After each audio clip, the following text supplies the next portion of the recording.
Deuces Wild, Daily Hustle. Soy Enrique Byrnes y presidente de esa mejor cerveza. No Abate Porno Filter Network. Miguelito San Dieguito, not with us today. Will the Thrill Clark, not with us today. But as you guys know, each and every single morning we come on here. We like to properly salute our boys and, well, each and every one of you.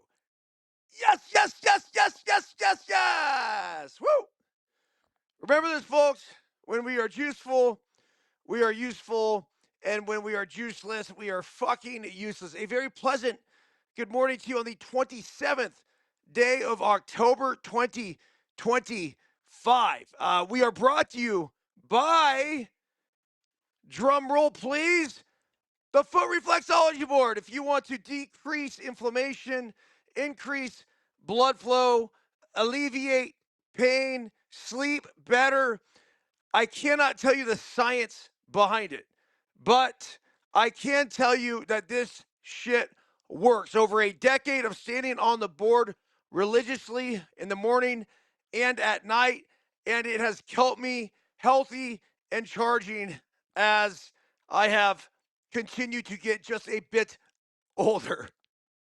Oh my goodness. Really, it's just about maintenance these days, right? Trying to figure out what we're gonna do. I had this conversation the other day with a good buddy of mine, and of course pulls off the "Hey, we're getting old, dude." And I'm like, bro, that's fine, but in the grand fucking schemes of things, at 49 and a half years old, if we are so fortunate enough to live to triple digits, we're not even halfway home, dude. So if you do want to make it that long, if you do want to make it that far, we need to do all the maintenance, pay attention to all the little details of our health. And the foot reflexology is one of those things. And while at ericburns.com, where you can get the foot reflexology board, pick up the Let Them Play Parenting and Coaching Guide to Youth Sportsbook. This is not just a book about baseball. It definitely is very focused on that. But if you're a parent, you're a coach, it just gives you some really good tools to be able to deal with your child, deal with coaches, all of the above. The other title sponsor we have here today, Proton. That's right. So I bring this up because this is the Proton Series 3 Flamingo, Project Flamingo. And you see the shape of this. It is one of the hottest paddles on the market. It has been for some time now. Well, check this out. Proton has just come out with a new short fat boy. Let's call it the Alejandro Kirk. So here we got the Aaron Judge, and then you got the Alejandro Kirk Proton models. And you can see it's wider. It's interesting. I played with it the other day. Just getting used to it. Definitely has a bigger sweet spot. Good for dinking, good for resets, good for blocks. Definitely. I guess you have a certain circumference, right? That you're allowed in the professional pickleball world, and you could make the size and shape any way you like it. So thank you to Proton for sending me this right here as I will be testing it out in the very near future. Well, I've already tested it out. I'm going to be playing with it more. I just got back from Viva Las Vegas. 10 days in Vegas and I fucking survived. I think that was first and foremost the number one goal, but obviously an incredible weekend there. Will and I talked about it a little bit when I did the show on Tuesday night from Circa, but we were able to take down that 44 team monster perfect game super regional NIT in Las Vegas.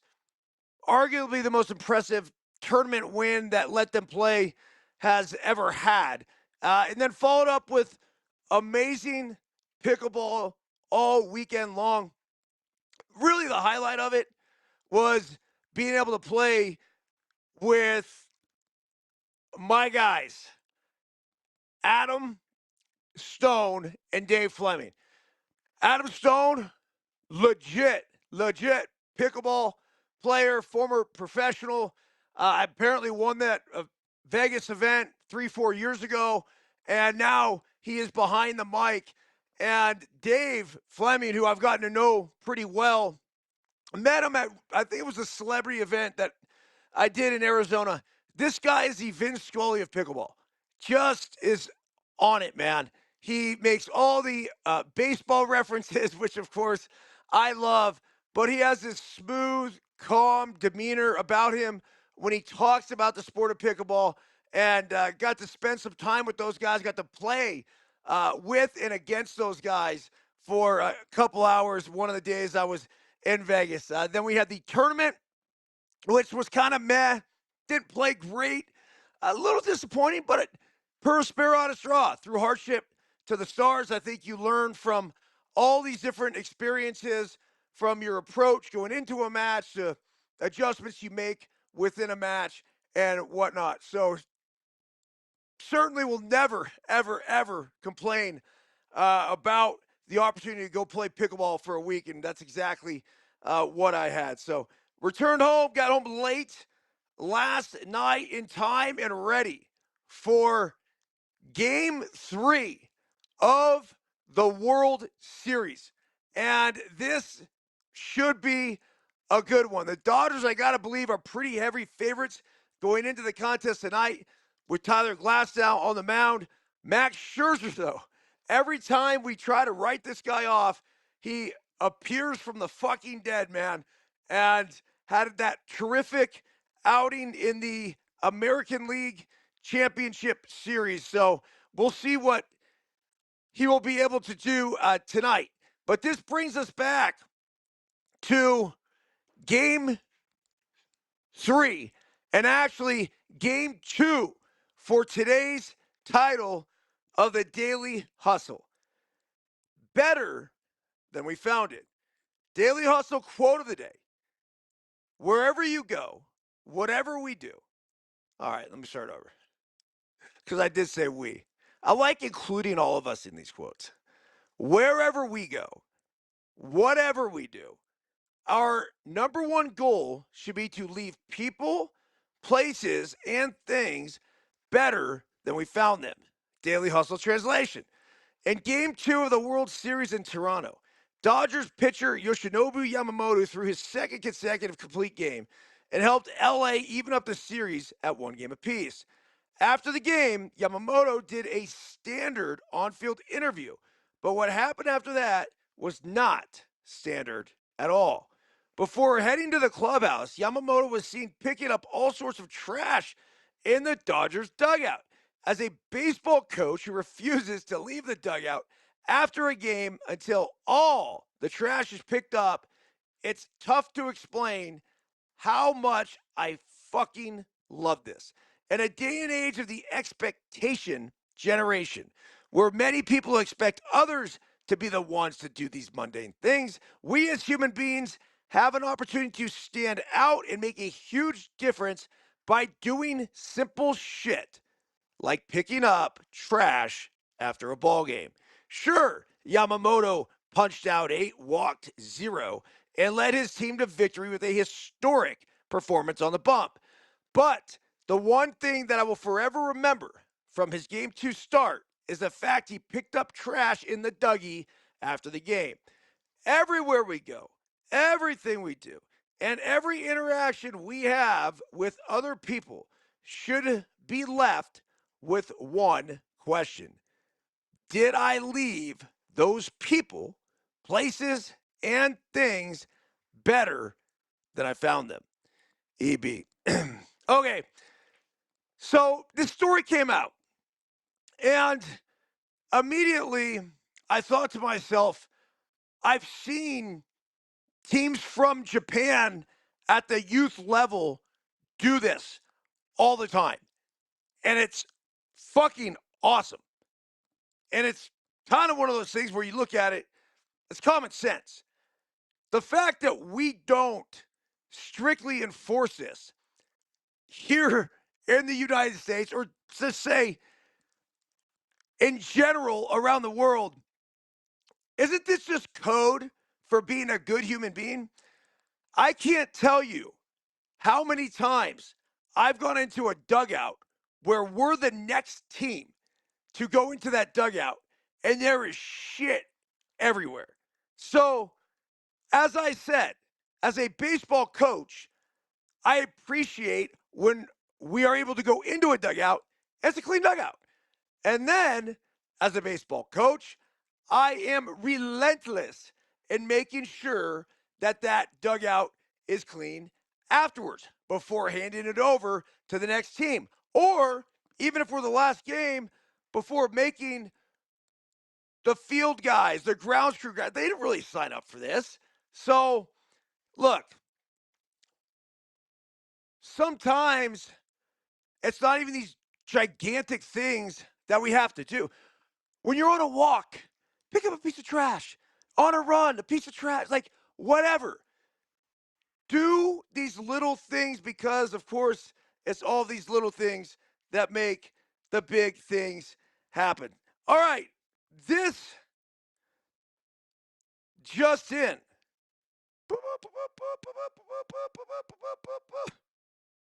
Breaking news. The Los Angeles Dodgers are hinting at malicious intent over World Series travel setback. So the Dodgers, after game two, really had trouble, I guess, getting out of Toronto. And Dave Roberts went on to say, I don't want to get too far into it. I just arrived 30 minutes ago, so there were some delays. I don't know if there was intent or not, but man, the international stuff was a bear. But we made it. We made it. Robert's suggestion that the team might have faced an international delay in returning home from Toronto turned some heads and might have added a bit more drama to the ongoing series. Quote, some of the National League champion Los Angeles Dodgers had trouble getting out of Toronto on Sunday, with manager Dave Roberts arriving late to a workout at Dodger Stadium. Quote, that's some tinfoil thinking for the LA skipper, imagining that the fine men and women who want to protect our borders would delay their flight on purpose. Robert's suggestion also received some press attention because he and the team were re entering the United States rather than trying to get into Canada. If the Dodgers ran into issues today, it would presumably have been on the U.S. Customs side and they were re-entered when they were re-entering the United States. Either way, international travel is not a new part of Major League Baseball, which has had teams in Canada for the last 57 seasons. Even if Roberts believes his team might have been intentionally delayed as they traveled home to continue the World Series, it seems he does not want to make the issue a distraction before the third game. In any case, a legitimate accusation levied at border control probably wouldn't bear much weight. All right, look, shit like this has happened before. So I'm not guaranteeing you that there was malicious intent. I will say that we've had some longer delays, and especially after 9/11, getting in and out of Toronto. Getting back into the United States can be a pain in the ass. Now, I didn't have a passport. You used to be able to just go back and forth with your license. But then all of a sudden, I believe that changed.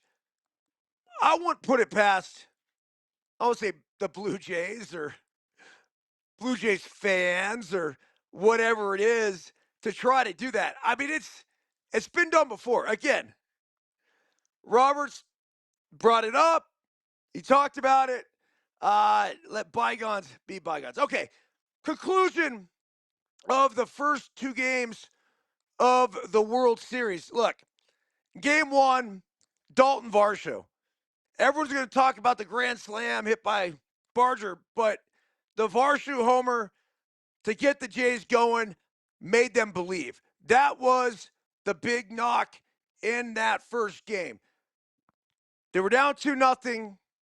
Had it stayed that way for any longer, You never know how quickly they were going to say, pull the ball from Snell, get it to the bullpen, whatever. But the Blue Jays obviously grinded out that game, and they proved that they're one of the best hitting teams in all of baseball. They struck out 4 times, they walked 4 times, they continually fouled pitches off again and again and again. They wore Blake Snell down, and then eventually they just went on a fucking hitting barrage. Now, game 2, obviously, was the Yoshinobu Yamamoto game. Incredible on the mound. 2 consecutive complete games. First time this has happened since Kurt Schilling, I believe, in the wild card year. He went 3 consecutive complete games. So let's see if Yamamoto can match that when he takes the ball again in the series. Things that I liked in this game, obviously, Will Smith had the big home run, but he ended up with 3 RBIs. The home run was a solo shot. So I believe it was a ground ball double play that he beat out. And maybe it was a single. It was a single earlier in the game, RBI single. But that's the type of shit that wins games. We could sit here and go on about the home run and how majestic it was. And Max Muncy hit a homer too. Nice little Oppo taco shot. But once again, this is going to come down to who does the little things better. Beating out a ground ball, runner on third base, less than 2 outs to make sure you get that RBI. Those are all the little things that we will see. Forge a champion. Simple as that. Okay, so Mad Max is taking the mound tonight. And they're talking about how it is the last matchup between Scherzer and Clayton Kershaw. Yes and no, because Clayton Kershaw's not pitching tonight. But Max Scherzer will be on the mound. I don't know how long the leash is going to be. We've seen before that John Schneider wants Max to probably give him, I don't know, 3, 4 innings. If he give him 4 innings, great. Max refused to give him the ball the last time he came out in the ALCS. So it'll be interesting to see how long he's able to go in this one. And then Kershaw is going to be in the Dodgers bullpen. I was thinking about this, and I'm like, you know what would be fucking amazing?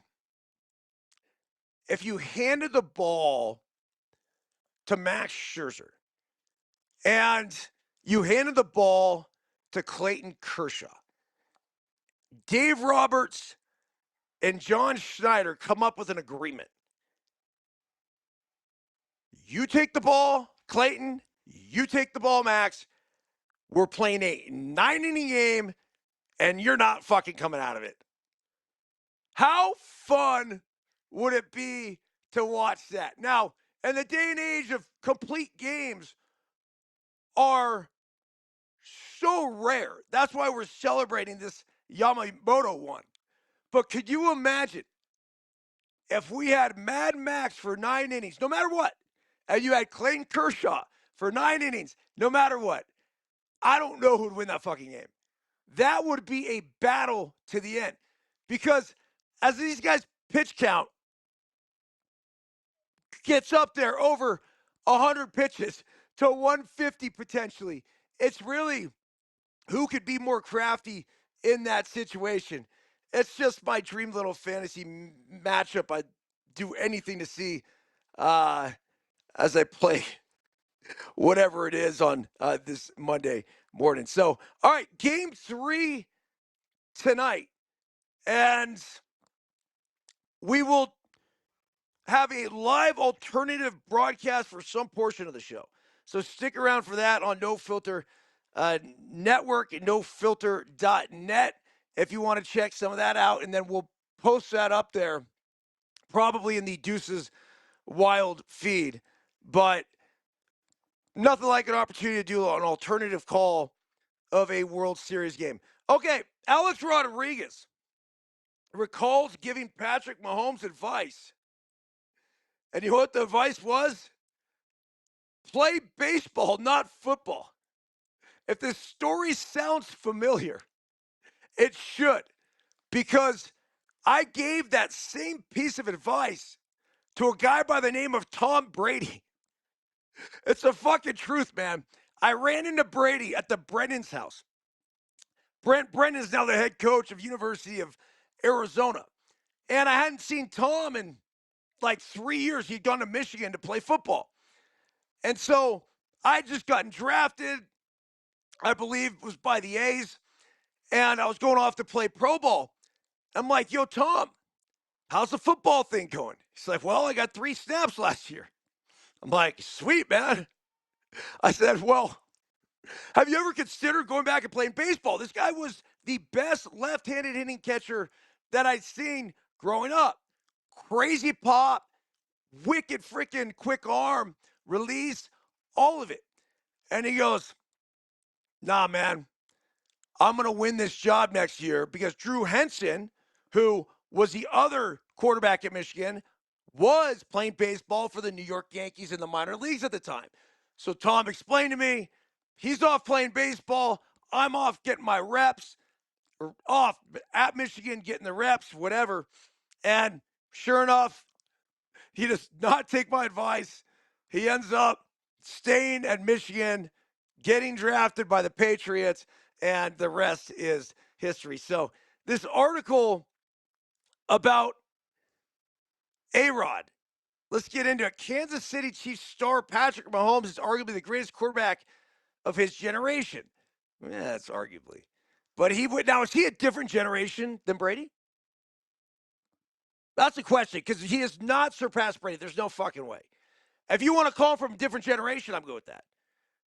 It said, but he wouldn't have reached that level if he had followed the advice of a former MLB star. During an appearance on The Tonight Show starring Jimmy Fallon, former MLB star Alex Rodriguez recounted a story about how he advised a 10-year-old Mahomes to play baseball rather than football while the youngster spent a month accompanying his dad to spring training with the Rangers. The last day I said, I'm going to give you some good advice here. Listen up, kid, Rodriguez recalled. And his eyes got really, really wide. And I lowered my voice and said, I know you like baseball and I know you like football, but trust me when I say this, baseball is where the money is. I said, football is just for fun, but you're going to make your money in baseball like your dad and I. And I'm glad he didn't take my advice. Oh, wow. Mahomes was a 3-sport athlete at White House High School in Texas. Between football, baseball, and basketball, he went on to play both football and baseball at Texas Tech before focusing solely on football during his junior year. The decision paid off as Mahomes is now a 3-time Super Bowl champ, 2-time NFL MVP. While he couldn't have excelled on the mound, as a pitcher, it's clear that he made the right decision. Mahomes will be trying to lead the Chiefs. Okay, gotcha. Yeah, Chiefs Commanders tonight, Monday Night Football. So I have my fantasy this weekend, and I have Jaden Daniels as my starting quarterback. He's out.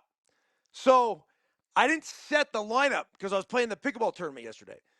Completely forgot to set my fantasy lineup. Thankfully, Mahomes, who was out, not Mahomes, but Jaden Daniels, who's out, was in my starting lineup. So I was able to drop him. And who did I pick up?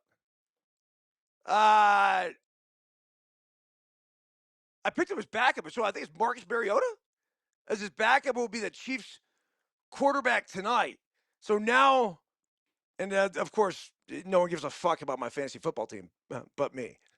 So I now have, I think I went from like a 20% chance to win because I do have Travis Kelce as well, who will be going tonight. And that 20% now went to 90% with this late find. So that should be a fun matchup tonight. See if the Commanders can hang in there. The parity in the NFL right now, I mean, it's a fucking joke, man. I mean, as soon as you think that you got it figured out, and say, for example, Atlanta, who came off that victory against the Bills. They look so gosh damn good. And then they go and get trounced by the Miami fucking Dolphins yesterday. It just does not make any sense. Look around the scoreboard if I can find this CBS thing. And then we'll go, yeah. Oh, what's up, dude? Who are you waving at, Eleanor? Colton's out getting his baseball stuff out. All right. Yesterday, the scores Bills 40-9 over the Panthers. So they came back strong after that bye week. The Dolphins 34-10 over the Falcons at home. That's just crazy. Ravens back on track. 30-16 win over the Bears. The Jets, yup, they get their first win of the year, 39-38 over the Bengals. The Niners get beaten pretty handily by the Texans. Texans 3-4, Niners up 5-3. Patriots 32-13 over the Browns. The Eagles 38-30 over the New York Football Giants. And a Scatterboo injury, man, I can't watch. I did not look. I did not see. I do not want to see a replay. Oh, it sucks, man. He's just so good for the game of football. One of the baddest motherfuckers that's ever put on a football uni. I mean, it's just an inspiration to anybody who's ever played this game or watched this game. And obviously, it looks like he's going to be out for a while. Buccaneers 23-3 over the Saints. The Saints are fucking terrible. That's the worst team in football. They're worse than the Jets. Broncos 44-24 over the Cowboys. Broncos 6-2 now. They're looking dangerous. The Colts 38-14 over the Titans. Titans are terrible. I still got to see more convincing wins against good teams for the Colts, but they are 7-1.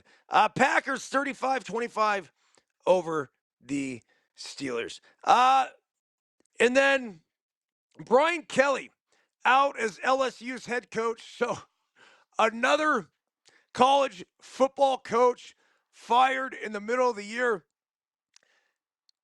Look, I get it if you're ready for a change. I can't believe how fucking reactionary though these colleges are. I mean, really.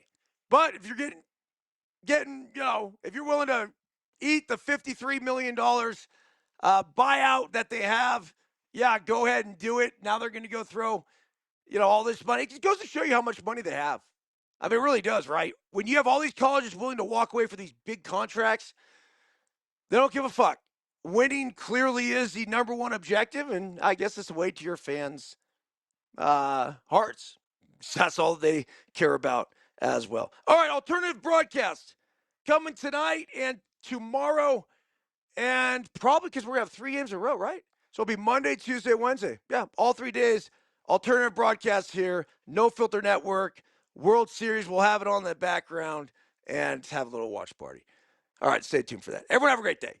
See ya.